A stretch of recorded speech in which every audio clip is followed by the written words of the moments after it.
ബിജെപിയുടെ നിയമസഭാ തെരഞ്ഞെടുപ്പ് ഒരുക്കങ്ങൾ സജീവമാക്കാൻ ആഭ്യന്തരമന്ത്രി അമിത്ഷാ തിരുവനന്തപുരത്തെത്തുന്നതാണ്.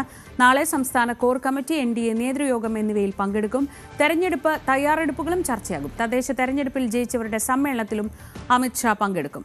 VV അരുൺ തന്റെ വിവരങ്ങൾ നൽകും. അരുൺ, ബിജെപിയെ സംബന്ധിച്ച്, ബിജെപി കേന്ദ്ര നേതൃത്വത്തെ സംബന്ധിച്ച് ഇത് അഭിമാനകരമായൊരു വരവാണ്. അമിത്ഷായുടെ ഇത്തവണ തിരുവനന്തപുരത്തേക്കുള്ള ഒരു വരവ്. നഗരസഭ ബിജെപി പിടിച്ച ശേഷം വരുമ്പോൾ ആത്മവിശ്വാസം കൂടുതലാണ്. പുതിയ പദ്ധതികളും ഉറപ്പായും ഈ സന്ദർശനത്തിൽ രൂപപ്പെടുമെന്ന് ഉറപ്പാണ്. എന്തൊക്കെയാണ് വിശദാംശങ്ങൾ?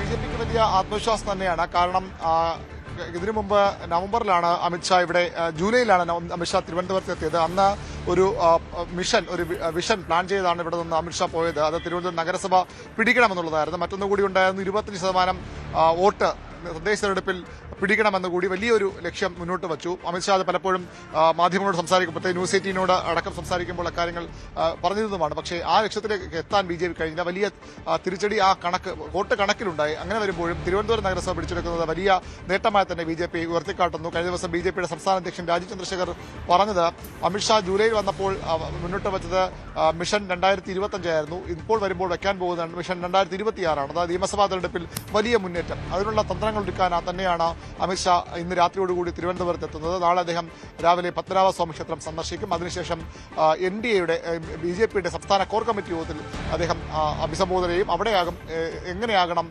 നിയമസഭാ തെരഞ്ഞെടുപ്പിൽ BJPയുടെ ലക്ഷ്യം എങ്ങനെയാകണം, എന്തൊക്കെയാകും ടാർഗറ്റ്, എങ്ങനെയൊക്കെ മുന്നോട്ട് പോകാമെന്ന് കൃത്യമായൊരു പ്ലാൻ അമിത്ഷാ അവതരിപ്പിക്കുക. കേന്ദ്ര നേതൃത്വത്തിന്റെ കൃത്യമായ നിർദ്ദേശപ്രകാരം തന്നെയാകും സംസ്ഥാന BJP നിയമസഭാ തെരഞ്ഞെടുപ്പിനെയും നേരിടാൻ ഒരുങ്ങുന്നത്. അതിനുള്ള തയ്യാറെടുപ്പ് ഇതിനകം വന്നു കഴിഞ്ഞു. വൈകാതെ അമിത്ഷാ ഇവിടുന്ന് പോയാൽ വൈകാതെ പാർലമെന്ററി ബോർഡ് ചേർന്ന BJPയുടെ ആദ്യഘട്ട സ്ഥാനാർത്ഥി പട്ടികയെങ്കിലും പുറത്തിറക്കും. തിരുവനന്തപുരത്തെ പ്രധാന മണ്ഡലങ്ങൾ, സംസ്ഥാന നേതാക്കൾ മത്സരിക്കുന്ന കഴക്കൂട്ടം, അതുപോലെ തന്നെ നേമം അടക്കമുള്ള മണ്ഡലങ്ങളിലെങ്കിലും സ്ഥാനാർത്ഥികളെ BJP പ്രഖ്യാപിച്ചേക്കും. വളരെ വേഗത്തിൽ തെരഞ്ഞെടുപ്പ് രംഗത്ത് സജീവമാകാനാണ് BJPയുടെ ശ്രമം. അമിത്ഷായുടെ സന്ദർശനം അതിന്റെ ഏറ്റവും നിർണായകമായ ഒരു നീക്കമായി കൂടി കാണേണ്ടതുണ്ട്.